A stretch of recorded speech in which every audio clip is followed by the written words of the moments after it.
হয়, আজি আমি গৌৰীসাগৰ উচ্চতৰ মাধ্যমিক বিদ্যালয়লৈকে আমি আজি আহিছিলোঁ বিশেষ এটা কামৰ কাৰণে।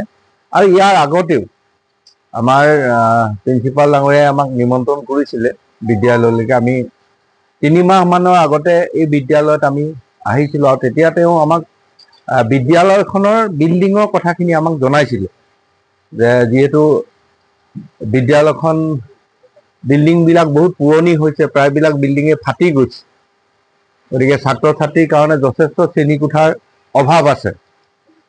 এই মৰ্মে আজি আমাৰ শিক্ষা বিভাগৰ আমাৰ মন্ত্ৰী ডক্টৰ ৰণোজ পেগু ডাঙৰীয়াই যোৱাকালি আমাক জনালে যে শিৱসাগৰ এখন হাই ছেকেণ্ডেৰীৰ কাৰণে এটা বিল্ডিং গ্ৰাণ্ট দিব পৰা অৱস্থাত আছে। তেওঁ আমাৰ কোনখন বিদ্যালয় বিল্ডিং বনাব লাগে আমাক সোধাত আমি আমাৰ কাৰ্যকৰ্তাসকলে আমি আলোচনা কৰি আমি এটা সিদ্ধান্তলৈ আহিলোঁ, যিহেতু ইয়াৰ আগতেও আমাক প্ৰিন্সিপাল ডাঙৰীয়াই বিল্ডিঙৰ কথা কৈছিলে আৰু যিহেতু ইয়াতে ষ্টুডেণ্টৰ সংখ্যাটো যথেষ্ট আছে, ইয়াৰ যথেষ্ট দূৰলৈকে প্ৰায় আমাৰ হাই ছেকেণ্ডেৰী নাই, গতিকে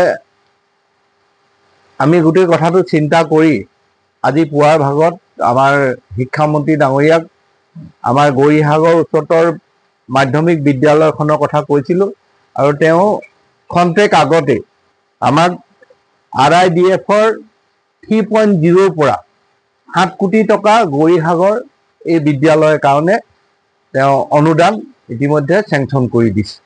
এই কথাটোকে আমি আমাৰ প্ৰিন্সিপাল ডাঙৰীয়াক অৱগত কৰিবৰ কাৰণে আমি ইয়ালৈকে আহিলোঁ। ধন্যবাদ। আমাৰ বিদ্যালয়ৰ কাৰণে অত্যন্ত এটা আনন্দৰ সুখৰ দিন। ইতিমধ্যে আমাৰ কুশল দৌৰী ডাঙৰীয়াই ঘোষণা কৰিলে, কথাটো ক'লে। মই এই সুযোগতে অসম চৰকাৰ, মুখ্যমন্ত্ৰী মহোদয়, শিক্ষামন্ত্ৰী মহোদয় সকলোকে ধন্যবাদ জনাইছোঁ, কৃতজ্ঞতা জনাইছোঁ এনেকুৱা অনুষ্ঠানলৈ এনেদৰে সুবিধা দিয়াৰ কাৰণে। আৰু ইয়াৰ জৰিয়তে মই আশা ৰাখিছোঁ বৃহত্তৰ অঞ্চল গৌৰীসাগৰৰ দিখৌমুখৰ পৰা ছাত্ৰ ছাত্ৰী আহে, চাৰিঙৰ পৰা আহে, কোঁৱৰপুৰৰ পৰা আহে, জয়সাগৰৰ পৰা আহে, এটা বৃহৎ অঞ্চলৰ ছাত্ৰ ছাত্ৰী উপকৃত হ'ব। গতিকে বিদ্যালয়খনে আৰু আগবাঢ়ি যাব আমি আশা ৰাখিছোঁ। মই পুনৰ সদৌতিলৈকে ধন্যবাদ আৰু কৃতজ্ঞতা জনাই আশা সামৰিছোঁ।